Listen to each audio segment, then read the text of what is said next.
أعوذ بالله السميع العليم من الشيطان الرجيم بسم الله الرحمن الرحيم الحمد لله رب العالمين وبه نستعين وصلى الله على محمد وعلى الطاهرين وعلى الله دائما أجمعين من الآن إلى قيام يوم الدين من رب العالمين بسم الله الرحمن الرحيم اللهم كن لوليك الحجة ابن الحسن صلواتك عليه ورباه في هذه الساعة وفي كل ساعة وليا ورافضا قائدا وناصرا ودليل وعين حتى تسكن وعدك طوان وتمتع فيها طويلا برحمتك يا رب العالمين وصلى الله عليه وسلم. Une vidéo concernant une question qui m'a été posée par le frère Hamid Miloudi. Ça fait longtemps que je n'avais pas fait de vidéo dans la série questions pour les internautes, mais récemment on m'a posé beaucoup de questions, et notamment le frère Hamid Miloudi qui, par ses questions, démontre son centre d'intérêt qui est le principal en réalité, contrairement à d'autres questions, qui est la croyance. Il y a un autre frère qui m'avait posé une question concernant les différents courants, que je fasse des cours sur expliquer qu'est-ce que le rationalisme, qu'est-ce que le mortazilisme et l'acharisme, arbarisme, sûrement l'usulisme. Je lui avais répondu que j'avais d'autres sujets en cours et prévus. La chose que je pourrais lui dire pour répondre à ce frère-là, ça serait qu'il lise le livre de Amir El-Moïsi et de Christian Jambet associé, Qu'est-ce que le chiisme? Il existe maintenant en format poche, dans un tarif qui n'est pas très cher. Il aura une idée. Sinon, concernant même le usulisme et le harbarisme, c'est prévu que je discute des usul al-fiqh selon l'opinion harbari, selon l'opinion usulite, et les réponses données de chacun, parce qu'ils ne sont pas en accord sur ces sujets-là. Bien entendu, si je devrais traiter de tous les différents courants, ça prendrait énormément de temps. Et franchement, j'ai toujours des sujets prévus. Là, j'ai au moins, on peut dire, 3-4 sujets qui demandent plusieurs vidéos en cours. Donc, de prévus ou bien en cours. Notamment le tafsir du Coran jusqu'à la fin de Surat al-Baqarah. Et on m'a conseillé, un frère m'a conseillé, même si, bon, c'est pas quelque chose qui fait beaucoup de vues, mais je ne suis pas du tout en train de chercher les vues, m'a conseillé de continuer après Surat al-Baqarah. Je ne ferai sûrement pas le Surat al-Imran vu le nombre de sources limitées que nous avons, mais je pense que je continuerai à en faire le commentaire du Saint-Coran, Inch'Allah, à travers bien entendu en premier lieu les hadiths de Ahl al-Bayt, alayhum salam ajma'in.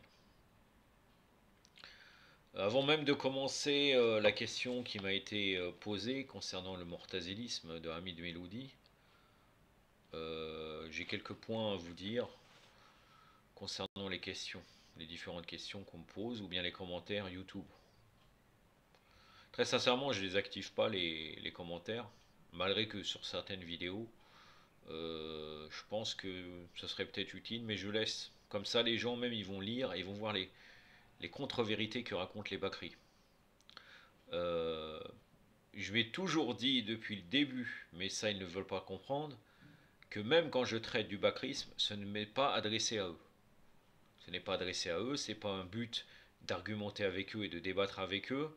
L'objectif, c'est uniquement de donner des armes aux chiites, ou bien d'avoir une information sur eux. Par exemple, quand je parle de la croyance de la secte Bakri, c'est utile pour nous parce que à chaque fois, en règle générale, je donne le pendant de qu'est-ce que dit Ahl al-Bayt alayhim salam sur cette croyance, en règle générale.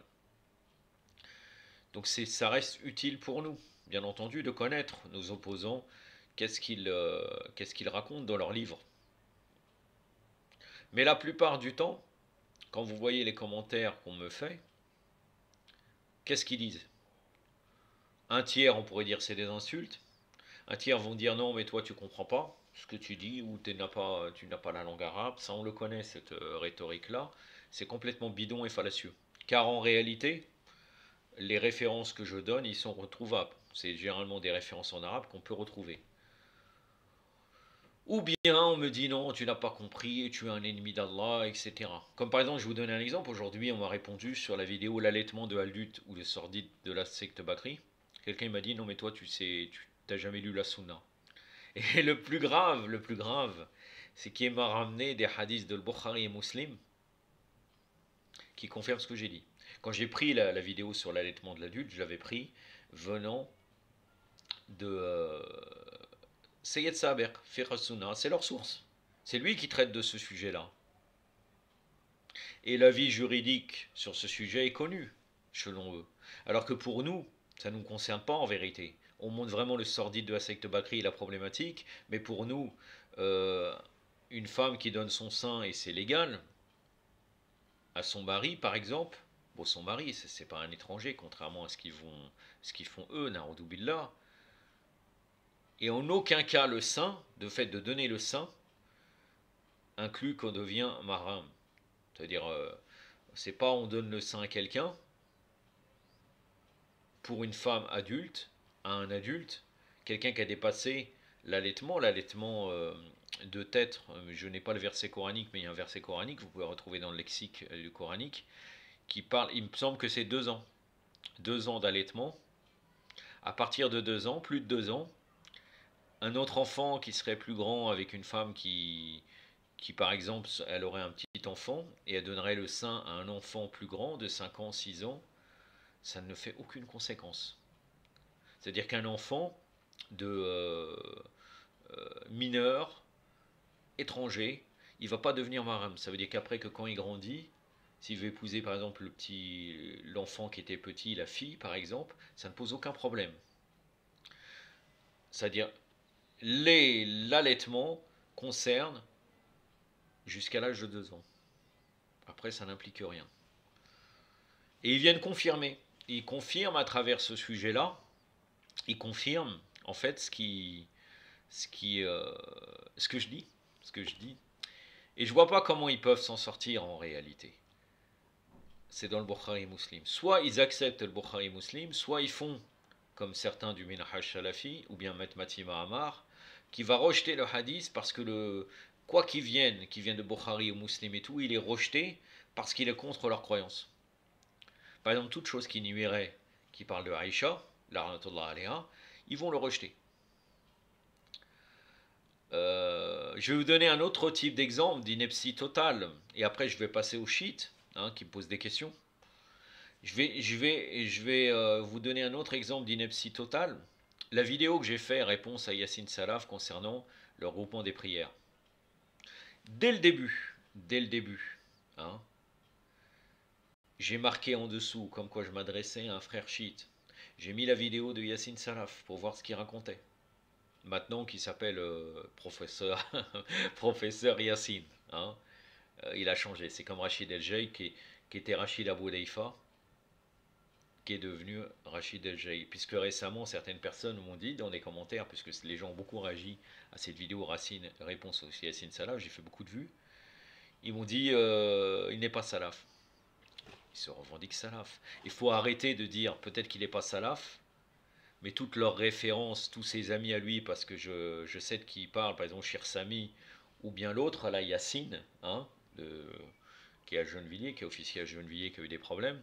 Apparemment, lui aussi serait de la banlieue parisienne de Gennevilliers. Ces références-là, même Sami, je pense qu'il est en région parisienne. Je regarde les leçons de Sami, ça m'intéresse. Yassine Salaf ne m'intéresse pas, mais Sami, ça m'intéresse un peu.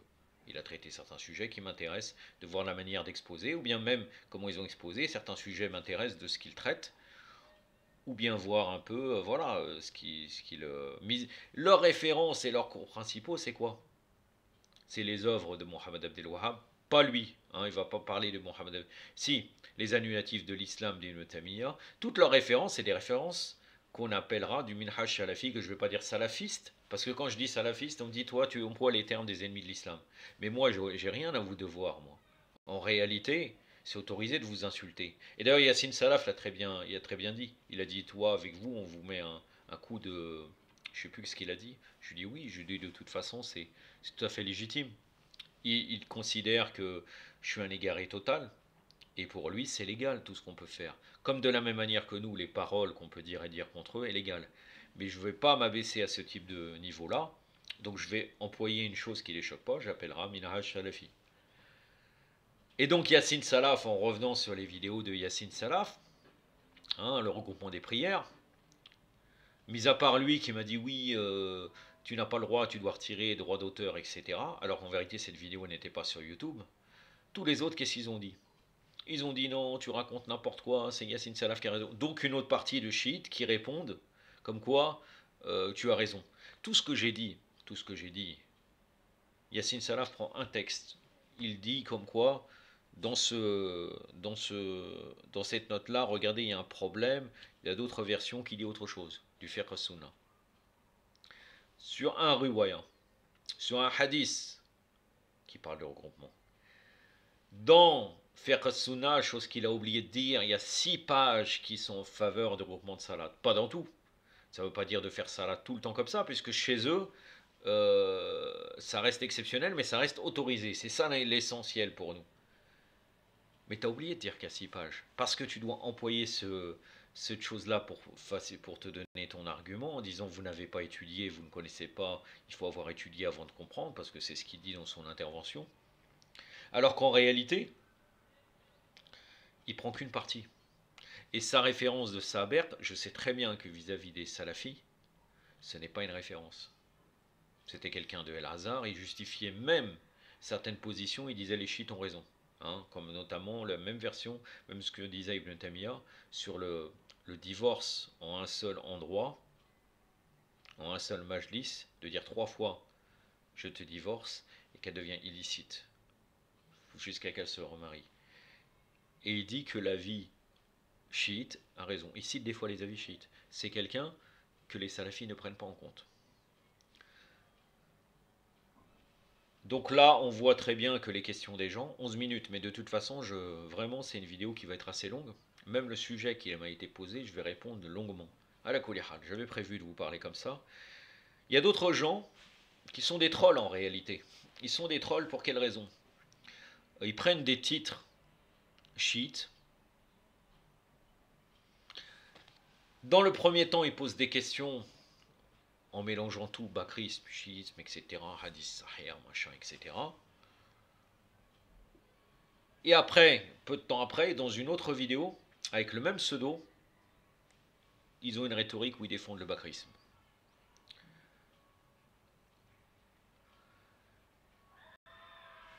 Et donc ces gens-là, qu'est-ce que je vais me fatiguer à répondre? Je vais leur donner quelques petites choses, mais je ne me fatigue pas. Surtout que maintenant j'ai l'expérience de ces gens, avec les questions, etc. Concernant les chiites,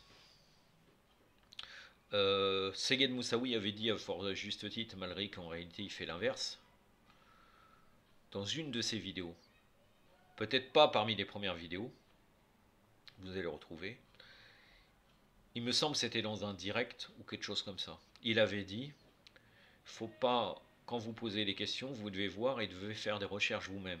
C'est tout à fait juste. C'est tout à fait juste. Mis à part les gens qui n'ont pas la capacité d'étudier, ils doivent faire des recherches et après, quand ils ne trouvent pas la réponse ou ils ont un problème de lecture, ils devraient revenir à quelqu'un qui connaît, sans aucun doute. Moi, j'ai une question à vous poser. Nous avons des hadiths dans le Kafi, et je l'ai déjà dit, mais les gens ne veulent pas. Les imams disent, alayhi salam, vous avez vos questions, et nous on va voir si on vous répond. On vous répond. Il y a quelqu'un de la dissidence qui dit pareil. Laissez un message et je ne vais pas traiter ça ici, ça sert à rien parce que c'est pas quelqu'un de moral. Laissez ce message et je verrai si je vous réponds. Si les imams nous disent ça, vous croyez que les imams ils parlent pour rien? Ils parlent aussi pour les gens qui sont des étudiants en sciences religieuses et qui vont jouer un rôle dans la sphère de la société pour l'islam. Ils veulent dire que, en réalité, on se doit de sélectionner. Moi, dans une certaine période, pendant 1 an et demi, j'ai vécu avec des chouyours iraniens. Et le problème, c'est que quand on est novice, quand on se retrouve face à un cheikh, on croit qu'on a toujours des questions. On a des questions, des questions, des questions. Des questions parfois inutiles. Et il me disait non, non, il me disait change la question. Il ne me répondait pas. Et en réalité, il a raison. D'autant plus que beaucoup de chiites sont dans les questions concernant le fiqh. Est-ce que c'est halal ou haram? Parfois dans des questions hypothétiques. Hein, alors qu'en réalité, le plus important c'est la croyance. Le fiqh, on étudie les choses qu'on a besoin de notre vie tous les jours, à travers un marja ou bien à travers d'autres sources, ça c'est un autre sujet, on ne va pas traiter ce sujet-là. On étudie ce qu'a dit notre marja, ou bien on étudie voilà, les choses qu'on a besoin dans nos vies tous les jours, et l'affaire elle est finie. Le reste, chercher des hypothétiques, qu'est-ce que ça, halal, haram, dans des choses qui ne sont pas dans notre vie, à quoi ça sert?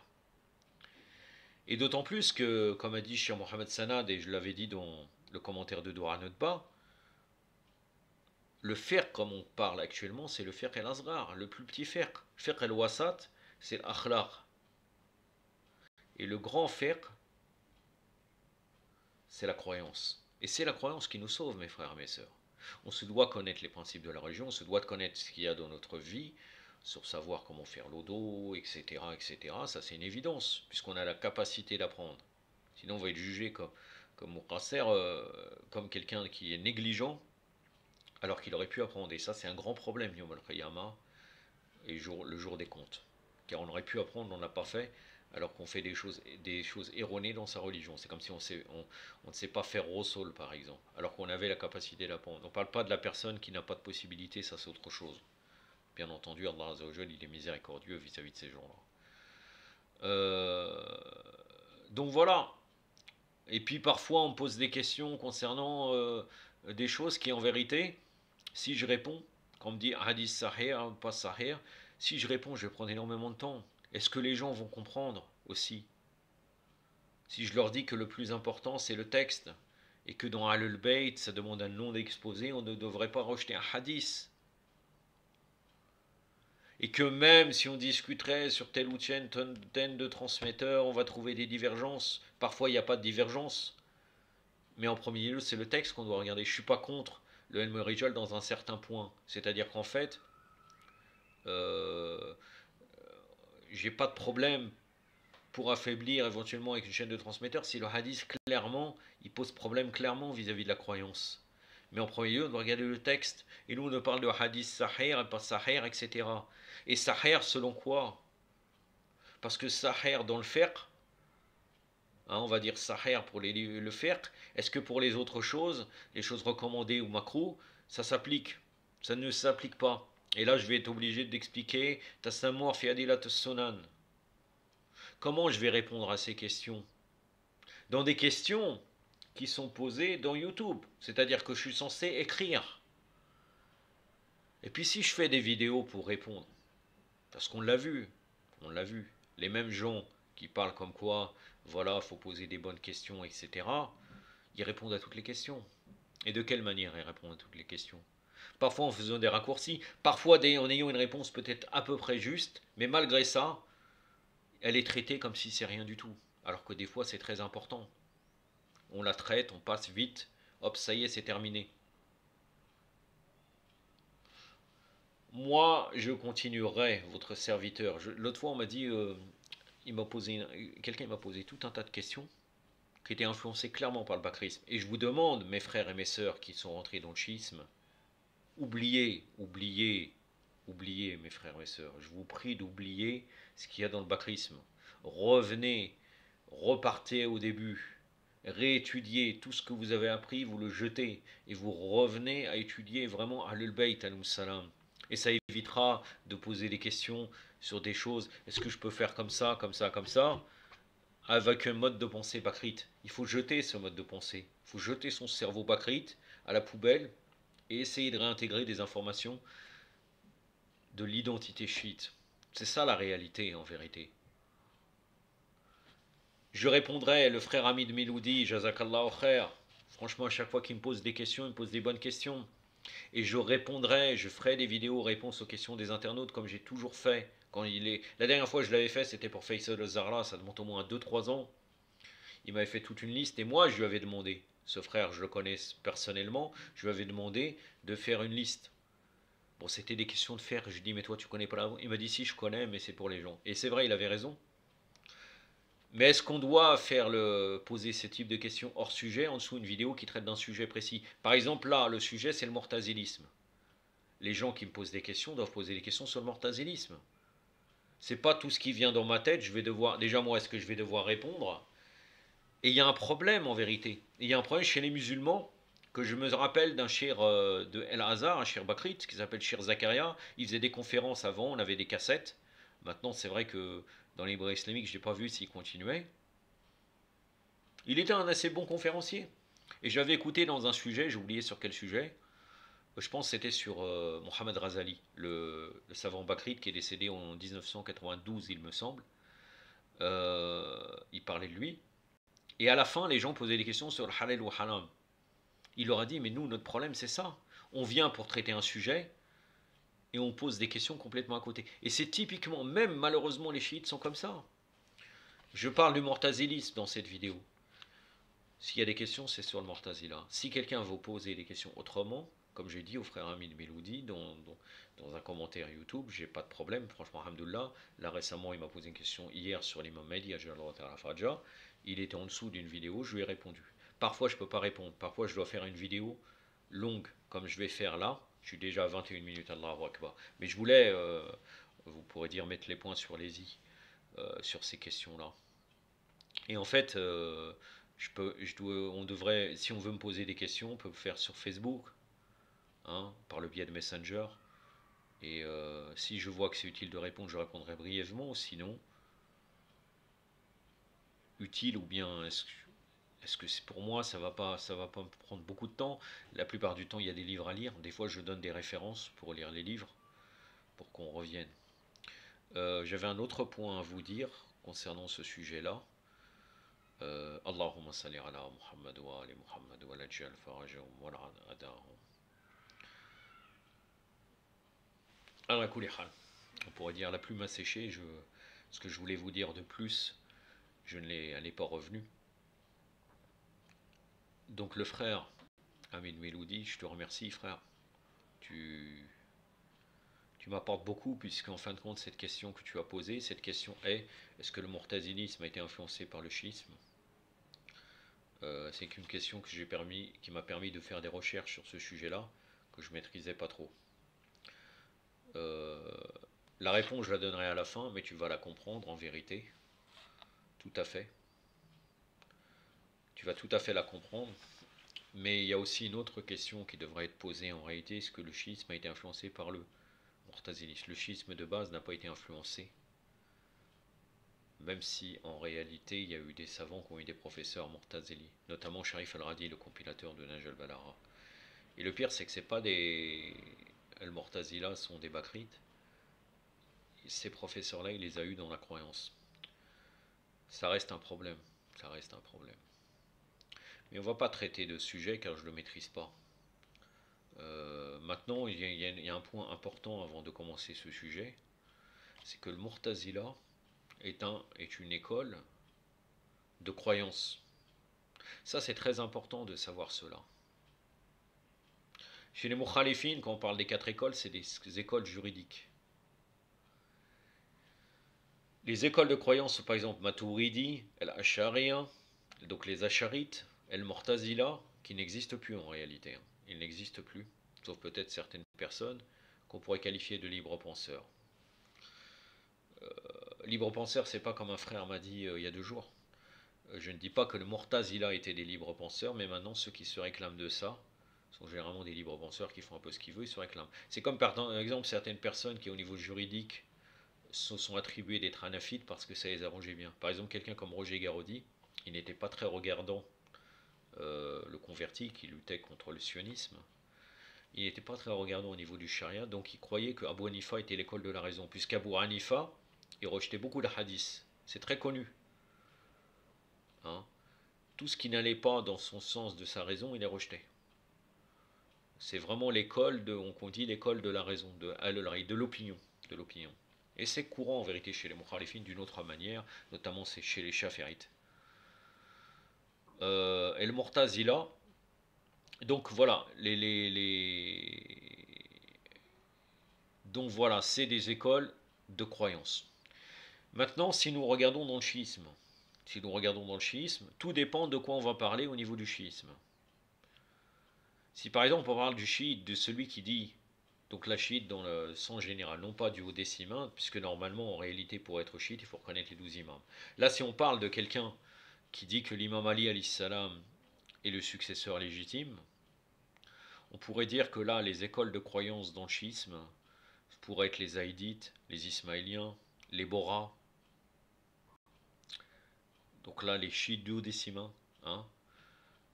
Mais si on regarde d'une manière plus précise, au niveau des chiites duodécimains, on serait tenté de dire Usulite Arbari, mais en réalité, le Usulisme et le Arbarisme n'a pas de conséquences au niveau de la croyance. On peut trouver quelqu'un qui est Usulite, qui par exemple a une grande connaissance des Ahlul Bayt, alayhim salam, et de leur station sublime. Et Arbari aussi.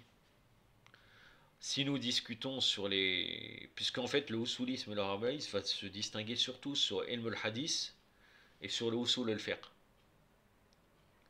Ce n'est pas lié à la croyance. Peut-être ça touche un peu, mais pas vraiment. Vraiment lié à la croyance, peut-être on va trouver Madrasa Tafkikiya, donc l'école du Tafkik, de la séparation, de Sayyid Mehdi Isfahani, rahmatullah alayh, qui lui, par beaucoup de méthodes, rejette, donc pour lui dans la croyance, on ne doit pas mélanger la religion avec la philosophie et l'irfan, chose qui est influencée actuellement. On pourrait dire c'est une école de pensée. Shir Ahmed El Arsaï aussi. Ahmed El Arsaï, c'est de la croyance aussi, comme... pour comprendre un tout petit peu, puisque Ahmed El Arsaï, il a le 4e Rokn. Hein, et il a expliqué, vous pouvez revenir, c'est pas notre sujet aujourd'hui. Il me semble que dans une vidéo, et j'avais déjà discuté légèrement sur ça. En tout cas, le Usulisme et le Harbarisme ne font pas partie de col de croyance. De toute façon, d'une manière générale, en réalité, dans le schisme, nous n'avons pas ces divisions dans la croyance. Normalement, si on accepte la totalité du patrimoine de Ahlul Bayt, on n'a pas ces problèmes de croyance. Chez les Mukhalifin, ils ont. Chez les Mukhalifin, on a un problème d'école juridique, avec des avis totalement différents. Alors que sincèrement, entre le Usulisme et le Harbarisme, entre les savants anciens et les savants actuels, El Marjaïa, est-ce qu'on voit des divergences? Il y a quelques savants qui se sont distingués au niveau de leur fatwa, par exemple, au niveau du fiqh, comme Mohammed Hussein Fadullah. Hein, La'natullah alayh. Mais, en réalité, au niveau du fiqh, le shira, il fait tous la salat d'une manière, s'il a pris d'une manière correctement, ils font tous salat de la même manière, la prière, avec bien sûr des améliorations. Arsan, de meilleures salat, hein, des choses mustahab, mais de toute façon, d'une manière générale, ils font la prière de la même manière, la salat de la même manière. Peut-être dans la croyance, actuellement, on peut trouver des gens qui ont divergé dans la croyance. Voilà, là on peut parler d'école de croyance, mais sur des individualités. Par exemple, Kamal Haïdari, ou bien Mohammed Hussein Fadullah à l'époque. Il a divergé. Avec quelques points aussi, Mohamed Baqir Sadr. Hein, Mohammed Hussein Fadullah se réclame de Mohamed Baqir Sadr. Mais d'une manière générale, il n'y a pas ce problématique de croyance dans les chiites duodécimains, de divergence fondamentale, comme vous allez voir entre les Asharites et les Mu'tazila, et entre le fiqh. Donc est-ce que le mu'tazilisme a été influencé par le chiisme?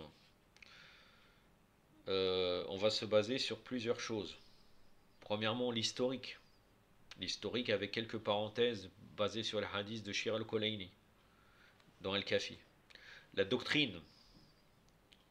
Quelques avis de l'imam Baqir alayhi salam sur le point de vue de Mu'tazila, comme sur le Coran créé et sur les attributs d'Allah. La confrontation entre Amr ibn Ubayd et l'imam Sadiq alayhi salam. Et après, par la suite, la position des Mu'tazila sur des problèmes clés de l'histoire de nos partis. 29 minutes. Je vous avais dit que c'était long. Juste l'introduction, c'est 30 minutes déjà. Une introduction pour mettre les choses en place par rapport aux questions. Je voyais ça utile. Concernant l'historique, donc l'origine